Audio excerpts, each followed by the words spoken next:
आइए हम कुछ समय प्रभु के वचनों से बांटेंगे। हम फिर से अपने अध्ययन में आएंगे। पीड़ितों के काम उसका तीसरा अध्याय 11 से लेके 26 तक। पीड़ितों के काम उसका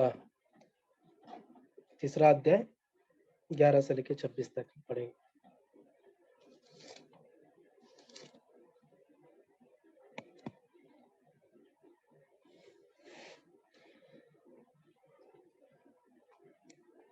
ये बहुत बड़ा भाग है, तो हम कुछ कुछ पदों को ही पढ़ेंगे और मैं चाहता हूँ कि आप 11 से लेके 26 तक आप पढ़ें और 1 से लेके हम 4 का 1 से आगे तक हम ये जो लगा कंटिन्यूएशन है, तो हम कुछ ही भाग को यहाँ पे देखेंगे। फिर आगे आने वाले समय में हम आगे देखेंगे आगे की बातों को।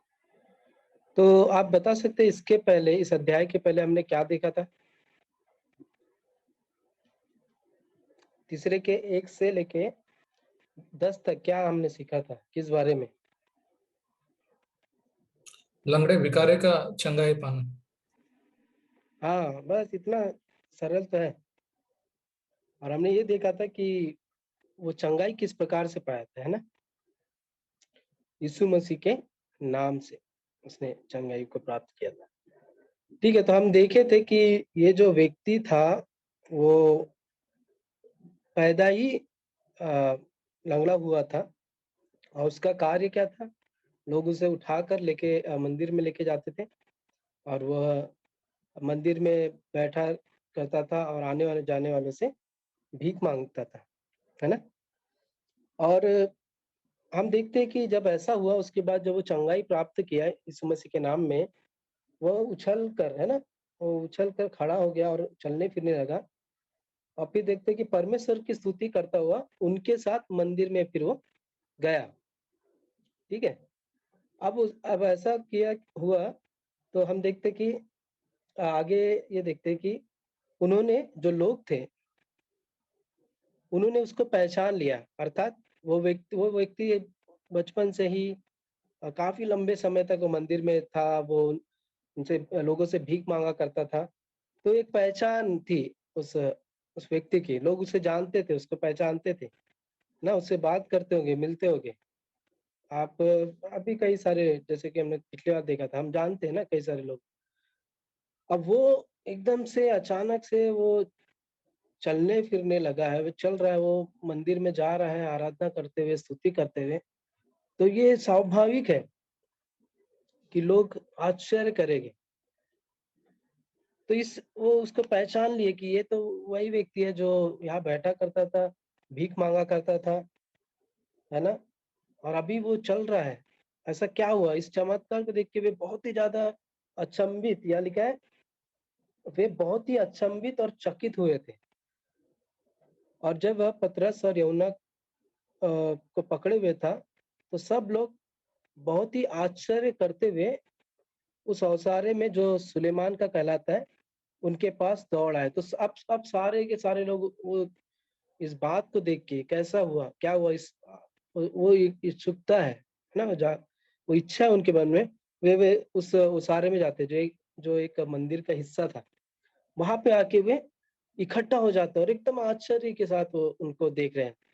तो जब पतरस ने देखा कि लोगों का, उनका जो रिएक्शन है, उनका जो ध्यान है, वह उन सब का वो समय का वो फायदा उठाता है सुसमाचार सुनाने के लिए या प्रभु के बारे में बताने के लिए, है ना? तो यहाँ पे हम देखते हैं कि यह देखकर पतरस ने उनसे कहा, हे इस्राएलियों, तुम इस मनुष्य पर क्यों आश्चर्य करते हो और हमारी ओर क्यों इस प्रकार से देख रहे हो कि मानो हम ही ने अपनी सामर्थ या भक्ति से इसे चलने फिरने योग्य बना दिया है।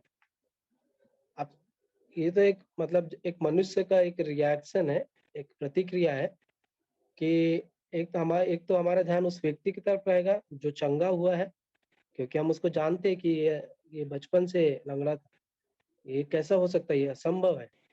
तो हमारा ध्यान उसी पर रहेगा ज्यादा से ज्यादा, उसको चंगा देखकर।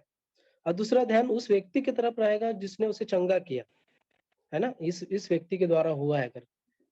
तो हालांकि आप बता नहीं रहे, लेकिन जिस प्रकार से पतरस उनको कह रहा है कि तुम तो ऐसा देख रहे हो इस व्यक्ति की तरफ और हमारे तरफ, जैसे कि हमने ही ये सब किया। तो पतरस सबसे पहला काम क्या करता है, जब वो प्रचार कर रहा है, वो उन लोगों का ध्यान ध्यान उस व्यक्ति से हटाकर, अपने आप से हटाकर उसकी ओर लगा रहा है, जो उसकी चंगाई का कारण था। उस व्यक्ति की ओर लगाता था, क्योंकि वो जानता है कि इसका जो श्रेय है या इस व्यक्ति का चंगाई होने का जो जो असली भागीदार है, हकदार है, जिसे श्रेय मिलना चाहिए, वो पतरस नहीं था या वो व्यक्ति नहीं था, बल्कि और कोई था, है ना? और वो कौन था? हम यहाँ पे हम सभी जानते हैं कि वो पतरस कहता है कि अब उसके बारे में, यीशु मसीह के बारे में वो देखता है। तो पतरस जो है, उनका ध्यान हटाकर उस व्यक्ति, या कहना चाहिए उसके व्यक्ति को जो चंगा करने वाला है और जिसके सामर्थ्य से काम हुआ है, उसके परिचय के बारे में वो बताता है। और हम सभी जानते हैं कि वो व्यक्ति और कोई नहीं, बल्कि हमारा प्रभु यीशु मसीह है, हमारा प्रभु यीशु मसीह है। तो मेरे प्रियो, एक बात मैं यही यहाँ पे सोच रहा था कि पतरस कितना नम्रता के साथ, वो जो, हालाँकि प्रभु ने देखिए उस व्यक्ति को पतरस को इस्तेमाल किया है इतना बड़ा चमत्कार करने के लिए, है ना? लेकिन बात ये है कि हम, अगर परमेश्वर मुझे इस्तेमाल कर रहा है, तो मैं कैसे उस बात को लेता हूँ, है ना? अगर उदाहरण के लिए, जैसे कि प्रशांत भाई अभी कई लोगों को धन्यवाद दे रहे थे, सभी को धन्यवाद दे रहे थे। तो बात ये है कि मैं उसको कैसे लेता हूँ? अगर वो मेरा नाम ले रहे हैं क्योंकि भाई ने ऐसा, तो मैं उसको कैसे लेता हूँ, है ना? और तो धन्यवाद देना गलत नहीं है, लेकिन बड़ाई किसकी होना चाहिए? और ये हमारे जीवन में या किसी के भी जीवन में जो कार्य करता है, वो कौन है? वो मैं कार्य करता हूँ या परमेश्वर करता है ना? तो यहाँ पे पतरस बता रहा है कि आप तो ऐसे देख रहे हो हमारी तरफ या मेरी तरफ, ऐसा देख रहे हो जैसे कि मैंने ही इस व्यक्ति को चंगा किया, जबकि हालांकि पतरस ने कहा कि यीशु मसीह के नाम से, यीशु मसीह के नासरी के नाम से तू चल, फिर तू खड़ा हो, है ना? पतरस ने कहा। वहां पे लोगों को तो पतरस ही दिख रहा है कि उसने ये चंगा किया, उसने ये किया करके।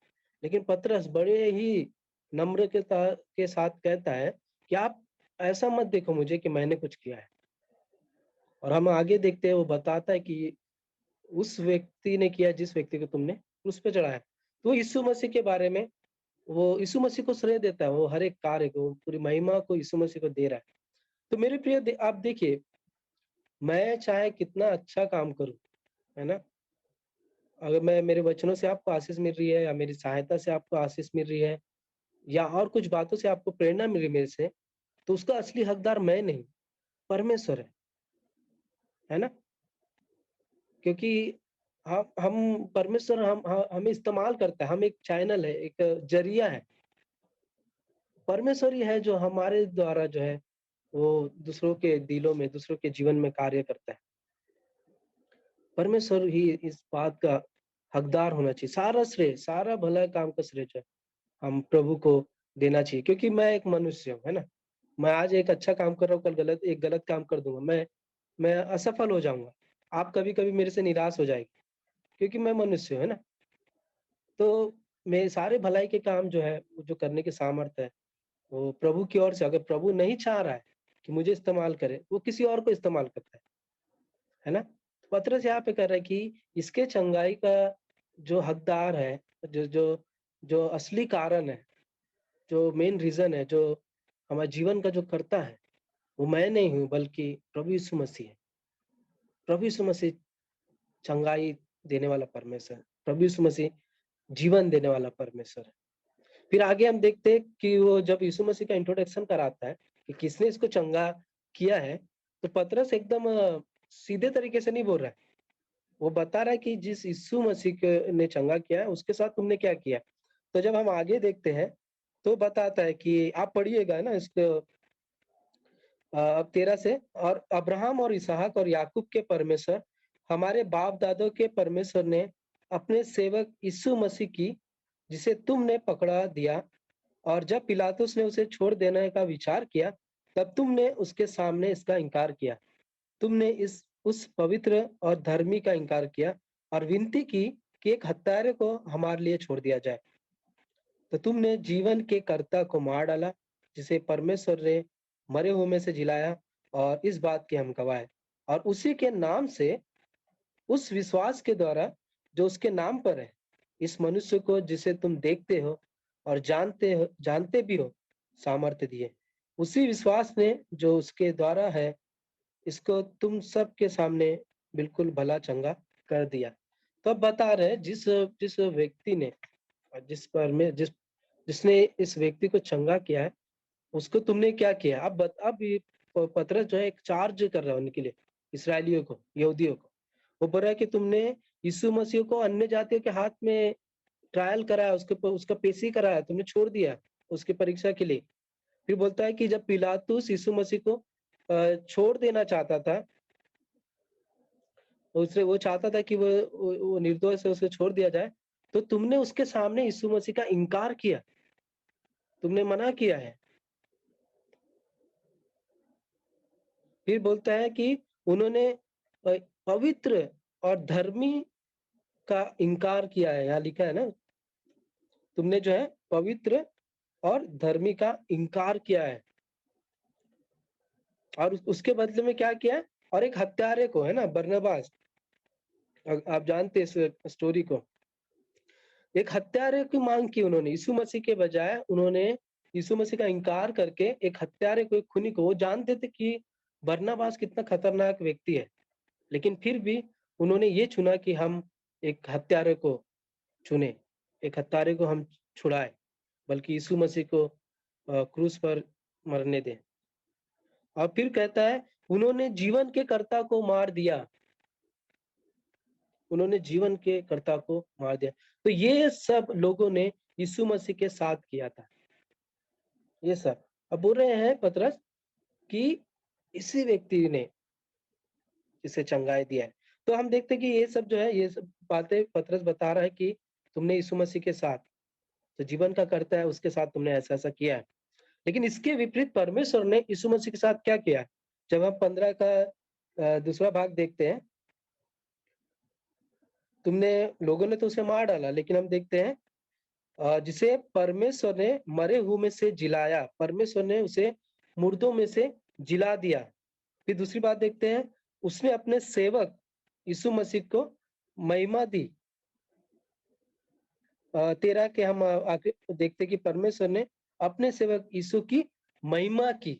लोगों ने यीशु मसीह के साथ ऐसा-ऐसा व्यवहार किया, लेकिन परमेश्वर ने यीशु मसीह को महिमा दिलाया, यीशु मसीह को मुर्दों में से जिलाया। और पतरस कहता है, उसी नाम से इस व्यक्ति ने चंगाई प्राप्त की। उसी उसकी जो चंगाई थी, उसका जो अभी ये जो जीवन था, वो यीशु मसीह का नाम के कारण था। तो उसकी चंगाई का आधार यीशु मसीह था, और कोई नहीं, ना पतरस था, ना यूहन्ना था, ना वो खुद वो व्यक्ति था जो उसने कोई भले काम किए थे, अच्छे काम किए थे, बल्कि सिर्फ एकमात्र यीशु मसीह था। उसके नाम के पर विश्वास के द्वारा चंगाई मिलती है, प्रभु मेरे प्रिय। उसके नाम पे के कारण ये सब संभव हो पाया था। मैंने पिछले बार भी कहा था, हमें कोई भी बड़े काम करने की या मेहनत के काम करने की या धर्म के काम करने की आवश्यकता नहीं है। अगर हमें यीशु मसीह से अगर फेवर चाहिए, या उसकी चंगाई चाहिए, या उद्धार चाहिए, या पापों की क्षमा चाहिए, बस उसके नाम पर विश्वास करने की ज़रूरत है। अगर हम यीशु मसीह के नाम पर विश्वास करते हैं, वही काफ़ी है हमारे लिए मेरे प्रिय, क्योंकि वो जीवन का कर्ता, वो जीवन देने वाला परमेश्वर है, और उसके नाम के द्वारा चंगाई है। उसके नाम हमने देखे थे, उसके नाम के द्वारा में कितनी सारी सामर्थ है, कितनी सारी बातों के पूरा नया नियम में हम देखते हैं। और प्रेरितों के काम में यीशु मसीह के नाम से कई बार ये शब्द इस्तेमाल किया है, प्रेरितों ने इस्तेमाल किया है। तो ये अपॉर्चुनिटी देखा कि लोग जो है अचंभित है, तो पतरस ने उस मौके का फायदा उठाया। और मेरे प्रियो में आप देखना आगे, जब भी प्रेरितों को कुछ समय मिलता था, वे मौका देखते थे कि हम कब प्रभु के वचनों को हम बांटे, और उसने यहाँ पे सुसमाचार के रूप से उसने बांटा। तो यहाँ पे हालांकि वो बहुत एक पूरे निडर होके हम जानते कि पतरस कितना डरपोक था, लेकिन अभी जब पवित्र आत्मा की सामर्थ उसको मिली, तो पूरा निडर होके सबके सामने खड़ा होके उन्हीं के मुंह में उनको कह रहा है कि तुमने ऐसे ऐसे काम किए करके। लेकिन जब हम अब 17 से हम आगे देखते हैं, तो उसके जो टोन है, उसका जो बोलने का तरीका है, वो बदल रहा है ना? वो वो पहले उनको यीशु मसीह के हत्या के लिए उन्हें दोषी ठहराता है कि तुमने ऐसा-ऐसा किया। लेकिन अब हम देखते हैं कि अ, आगे हम देखते हैं कि वो उन्हें जो है एक पश्चाताप का, एक बदलाव का मौका दे रहा है। तो क्या कहता है 17 में, अब हे भाइयों, मैं जानता हूँ कि ये काम तुमने अज्ञानता में किया या अनजाने में किया। अब ऐसा ही तुम्हारे सरदारों ने भी किया। ठीक है? अब ये थोड़ा सुन के अजीब लगता है ना कि पतरस कह रहा है कि तुमने ये जो काम है वो अनजाने में किया, अज्ञानता में, तुम्हें जैसे कि मालूम नहीं था। क्योंकि क्या क्या यीशु मसीह ने अपने आप को मसीहा के रूप में वो सारे गुण प्रकट नहीं किए उनके बीच में? किए थे, है ना? क्या यीशु मसीह ने उनके बीच में अद्भुत कार्य, है ना, चमत्कार नहीं किए थे? बड़े-बड़े काम, मुर्दों को जिला दिया। कई सारे चमत्कार हम देखते हैं उनके सामने किए, वो देख रहे थे, किया यीशु मसीह ने ना। क्या यीशु मसीह ने ऐसा नहीं कहा था कि मैं और पिता एक है? और जिसके कारण से पूरे यहूदी लोग क्रोधित हो गए थे कि ये अपने आप को परमेश्वर के बराबर मानते हैं। वो सब बातें यीशु मसीह ने किया, दिखाया, वे जानते थे इस बात। तो फिर वे अनजान किस बारे में थे? मेरे प्रियो, वो अनजान, वे उनकी अज्ञानता इस बारे में थी कि यीशु मसीह एक देहधारी परमेश्वर है और यीशु मसीह वही मसीह है जिसको परमेश्वर भेजने वाला था। क्योंकि उनके दिमाग में मसीहा का रोल या मसीहा एक ऐसा होना चाहिए जो एक सम्राट की तरह है, एक रूलर की तरह, जो सारे उनके दुश्मनों को हरा दे, मिटा दे और अपनी सत्ता खड़ी करे। ना कि एक नम्र, दयालु, दीन और जो बड़े आसानी से अ, मर गया। ये अपेक्षा वो नहीं कर रहे थे। उनकी अपेक्षा मसीहा से कुछ और ही थी। उन्हें लगा कि ये उन्हें लगा कि ये हम इस प्रकार के मसीहा की हम अपेक्षा नहीं करते, बल्कि हम और भी कुछ। तो वे अज्ञान थे कि यीशु मसीह परमेश्वर का पुत्र है। तो क्या किया उन्होंने? उन्होंने यीशु मसीह को मार दिया, क्योंकि यीशु मसीह ने परमेश्वर के अपने आप को परमेश्वर के तुल्य दिया, दिखाया, बताया, बोला। और उन्होंने ऐसा लगा कि हम यीशु मसीह को मार के हम परमेश्वर के लिए सेवा कर रहे हैं, है ना? हम धर्म के जो जानते, जो परमेश्वर के लिए लड़ाई कर, परमेश्वर की मदद करते, जबकि हमारा प्रभु ऐसा परमेश्वर नहीं है। उसको हमारे एहसान की, है ना, हमारे रहम की जरूरत नहीं है। यहूदियों को लग रहा होगा कि हम यीशु मसीह को मार के हम परमेश्वर को खुश करेंगे, लेकिन हम देखते हैं कि उन्होंने यीशु मसीह को मार के कितना बड़ा पाप किया था। लेकिन पतरस क्या कहता है कि ये जो है अनजाने में हुआ। यीशु मसीह भी जब वो क्रूस पे चढ़ा था, तो वो कहता है कि हे पिता, इन्हें क्षमा कर, क्योंकि ये नहीं जानते। फिर हम आगे जब पौलुस जो है कोरिन्थियों की किताब में कहता है कि अगर तुमने एक यहाँ लिखा है कि अ, उसे अगर तुम उसे जानते, जो कि अ, जीवन का कर्ता है, तो तुम प्रभु को क्रूस पर नहीं चढ़ाते। पौलुस भी इस बात को कहता है पहले कुरिन्थियों में कि अगर तुम उसे जानते, तो तुम अ, उसे क्रूस पर नहीं चढ़ाते। लेकिन मेरे प्रियो, हमें देखना है कि उनका पाप कितना ही बड़ा था, है ना? जैसे कि हम यहाँ पे अब अगर आप पढ़ोगे, हम देखते हैं कि कैसे पतरस जो है उन्हें मौका दे रहा है पश्चाताप का, मन फिराव का, पापों की क्षमा का। तो परमेश्वर से उस क्षमा प्राप्ति का एक मौका दे रहा है, क्योंकि चाहे उन्होंने कितना ही बड़ा या गंभीर पाप क्यों ना किया हो, परमेश्वर उन्हें क्षमा देने के लिए तैयार था। मैंने पहले भी कहा है कि ऐसा कोई पाप ही नहीं जिस जिस पाप को परमेश्वर क्षमा ना कर पाए। परमेश्वर के नज़र में हम कैसे पापों की तुलना कर सकते हैं? कौन से पाप को हम बड़ा क कह सकते हैं? परमेश्वर दयालु है, इसीलिए तो प्रभु आया था। हम जैसे कि हम बात डिस्कस कर रहे थे कि पाप का जो गंभीरता, भाई सुशांत भी कह रहे थे, पाप की गंभीरता इतनी भयानक थी, इसीलिए तो प्रभु यीशु मसीह को आना पड़ा। अगर हम पाप से निपट सकते, अगर ये बहुत आसान होता, हम अपने तरीके से हैंडल कर लेंगे, तो प्रभु को आने की ज़रूरत नहीं थी, है ना? वो जानता है, प्रभु जानता है कि प पाप का जो प्रभाव है, उसका जो इफ़ेक्ट है, वो कितना भयानक है। और पाप की सज़ा मृत्यु है, शारीरिक नहीं बल्कि अनंत काल की मृत्यु। इसीलिए इस बात को जानता है प्रभु, और वो इसीलिए इस संसार में आया था कि हम में जो है, हमने जो पाप किया है, उस पाप की क्षमा हमें मिले। क्योंकि हमारे लिए असंभव था, हमारे लिए अनहोना था कि हम अपने आप को बचा लेते। तो भले ही उन्होंने यीशु मसीह को बड़ी बेरहमी से, बड़ी क्रूरता से मार डाला था, लेकिन परमेश्वर अभी भी उन्हें उनके पाप के लिए क्षमा देने के लिए तैयार था। पाप को उनके पच अगर वे मन फिराए, अगर वे पापों की क्षमा माँगे, परमेश्वर उनको अभी भी माफ़ी देने के लिए, क्षमा करने के लिए तैयार था। लेकिन जब हम चा चा चौथे अध्याय में जब आते हैं, तो हम देखते हैं कि ये सब बातें सुनने के बाद भी वे उन्हें मन फिराना चाहिए था। लेकिन हम देखते हैं कि वो क्रोधित हो गए और उन्हें फिर वो जेल में डाल देते, ये सब बातों के कारण। मेरे प्रिय जब मैं इस बात को देख रहा था, हालाँकि हम देखेंगे कि अभी तो नहीं, लेकिन प्रभु उनको समय दे रहा है और एक समय आएगा जब ऐसे इज़राइल सब के सब परमेश्वर के सामने घुटना टेकेंगे और ये मानेंगे कि यीशु मसीह ही प्रभु है।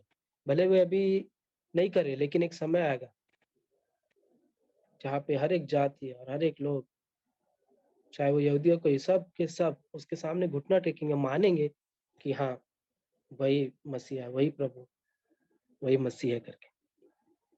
मेरे प्रिय, हम जब हम अपने बारे में देखें तो हम सभी अज्ञान थे ना, अज्ञात थे, और हम हमें, जैसे मैंने कहा था कि हमारे लिए अनहोना था, हम ये भी नहीं सोच सकते थे कि हमें उद्धार की ज़रूरत है, हमें पापों के क्षमा की ज़रूरत है, और हम कैसे न कैसे हम प्रभु की मृत्यु में हम भी, क्योंकि हम भी पापी हैं, हम दोषी ठहरते हैं, उसके हमारे ही पापों के कारण उसे क्रूस पर चढ़ना पड़ा।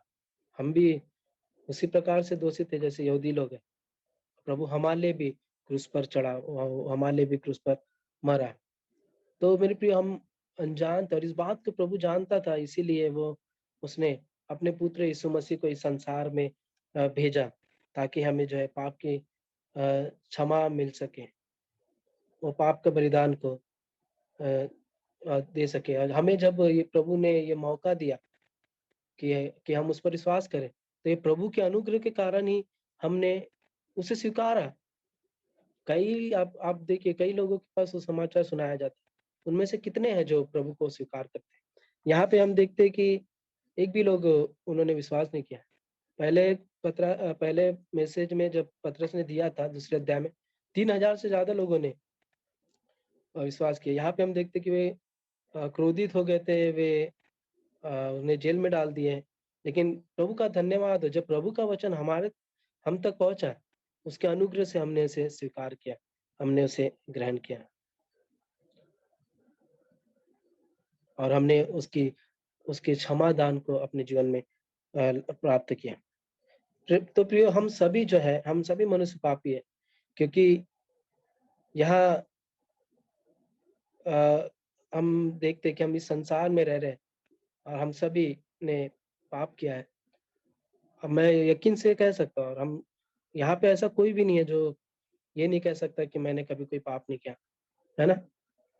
और ये प्रश्न आपको सभी ने कहा होगा, क्या कोई है यहाँ पे जो अपना हाथ उठा के कह सके कि मैंने कभी कोई पाप नहीं किया? आजकल वो प्रश्न हमें बंद कर देना चाहिए, हालाँकि क्योंकि हम सभी जानते हैं कि हम किसी न किसी रास्ते में हम सभी पाप कर देते हैं, चाहे जानबूझकर, चाहे अनजाने में, हमें पता भी नहीं रहता कि हम किसका दिल दुखा देते हैं, है ना? और हम गिर जाते हैं, हम पाप कर देते हैं क्योंकि हम पापी हैं। लेकिन मेरे प्रिय, हम देखते हैं कि परमेश्वर हमेशा रहता है हमें पाप की क्षमा देने के लिए। परमेश्वर की ओर से कभी ना नहीं है कि नहीं अब बस हो गया तुम्हारा,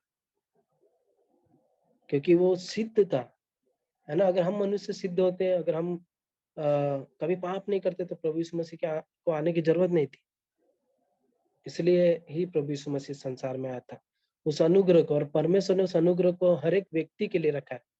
उद्धार पाने के बाद भी अगर हम पाप करते हैं, हम गलती करते हैं, तब भी पहले यूहन्ना में हम देखते हैं, पहले अध्याय में, अगर कोई पाप करे तो हमारे लिए एक प्रभु है जो क्षमा करने में धर्मी और क्षमा करने में धर्मी है।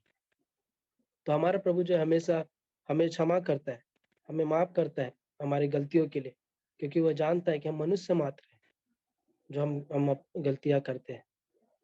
यहाँ पे आप देखना, अब ये जो माइनर जो भविष्यवाणी की किताब है, उसमें हम देखते हैं कि हमेशा जो है, जो प्रभु के जो भविष्यवक्ता थे, वो हमेशा अलग अलग लोगों को परमेश्वर के बारे में बताते थे। वो कहता था कि तुम बदलो, अपने पाप से फिरो, नहीं तो तुम्हें ऐसी ऐसी सजा मिलेगी। लेकिन बाद में हम देखते कि नहीं, अगर जो फिरोगे तुम, तो परमेश्वर की आशीष को पाओगे। तो परमेश्वर जो है हमेशा चांस देता है बदलने का, उसके पास आने का। हमेशा वो क्षमा करता है।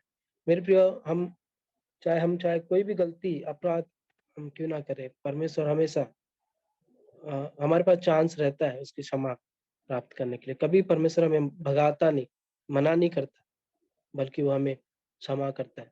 और उन उन व्यक्तियों के लिए मैं ये कहना चाहूंगा जिन्होंने अभी तक यीशु मसीह को स्वीकार नहीं किया। आप ये नहीं कह सकते कि मैं 2000 पहले पैदा नहीं हुआ था तो मैंने यीशु मसीह को क्रूस पे नहीं चढ़ाया, मैं यहूदी नहीं हूँ। नहीं, हम सभी पापी, हम सभी पाप करते हैं, और हम उस पवित्र परमेश्वर के खिलाफ हम अपने कार्य को करते हैं, और हम सभी को पापों की क्षमा की आवश्यकता है। तो मेरे पे ये समय रहेगा कि हम, जब प्रभु हमें मौका दे रहा है बचने का, जब प्रभु हमें मौका दे रहा है उद्धार पाने का, तो हम क्यों उससे दूर भागते हैं, हम क्यों उस पर विश्वास नहीं करते? भले ही हम कितने ही गंभीर पाप क्यों ना करें, क्षमा प्रभु हमेशा देता है, हमें वो माफ करता है, क्योंकि वो दयालु है, वो अनुग्रहकारी है, वो नया जीवन देता है, वो अनंत जीवन देता है। आइए हम प्रार्थना करेंगे। जीते सामर्थ्य परमेश्वर पिताजी, धन्यवाद प्रभु जी आपके इन वचनों के लिए प्रभु जी। हाँ, हम देख सकते हैं प्रभु जी, यहूदियों ने कितना घिनौना कार्य किया था प्रभु जी, आपके पुत्र प्रभु यीशु मसीह को बेरहमी से प्रभु जी, बड़े ही क्रूरता से प्रभु जी उन्होंने आपके पुत्र को क्रूस पर चढ़ा दिया, मार दिया प्रभु जी। लेकिन हम देखते प्रभु जी कि आपका अनुग्रह प्रभु जी उनके ऊपर बना रहा हो। आपने उन्हें क्षमा के लिए मौका दिया प्रभु जी। हाँ प्रभु जी, आप सिर्फ उन्हें ही नहीं बल्कि हम सभी को, हर एक इस संसार के सारे लोगों को प्रभु जी, आप क्षमा देने के लिए तैयार है, आप उन्हें माफ करने के लिए तैयार है, आप वो जीवन देने के लिए तैयार है प्रभु जी, जो जीवन आप उन्हें देना चाहते हैं प्रभु जी। प्रभु जी, हमें हमें मदद कर प्रभु जी, जैसे कि पतरस ने प्रभु जी जो कार्य उसके द्वारा हुआ था प्रभु जी, उसका श्रेय, उसका अ, जो भी अ, भागीदारी देना था प्रभु जी, उसने आप ही को दिया, उसने अपने आप को नहीं। प्रभु जी, हम मनुष्य है प्रभु जी, आप सारे कार्य आप ही करते प्रभु जी, हम कुछ नहीं। आप प्रभु जी हमें इस्तेमाल करके हम लोगों के लिए एक आशीष का कारण बने प्रभु जी, जो आशीष आप उन्हें देना चाहते हैं प्रभु जी। प्रभु जी, हमें हमारी मदद करें कि हम प्रभु जी पूरे नम्रता के साथ प्रभु जी आपके कार्य को हम स्वीकार कर सकें। प्रभु जी, जो जिन्होंने अभी तक अपने जीवन को आपको नहीं दिया है प्रभु जी, होने दे, आप उनके दिल में कार्य करके वो उस क्षमा को प्राप्त कर सके प्रभु जी, उस जीवन को प्राप्त कर सके। फिर से एक बार प्रभु जी सारी बातों को आपका हम सुनते हैं, और ये प्रार्थना हमारे उद्धार करता हूँ प्रभु यीशु मसीह के नाम से मांगते हैं, सुनो, ग्रहण कीजिए। आमीन।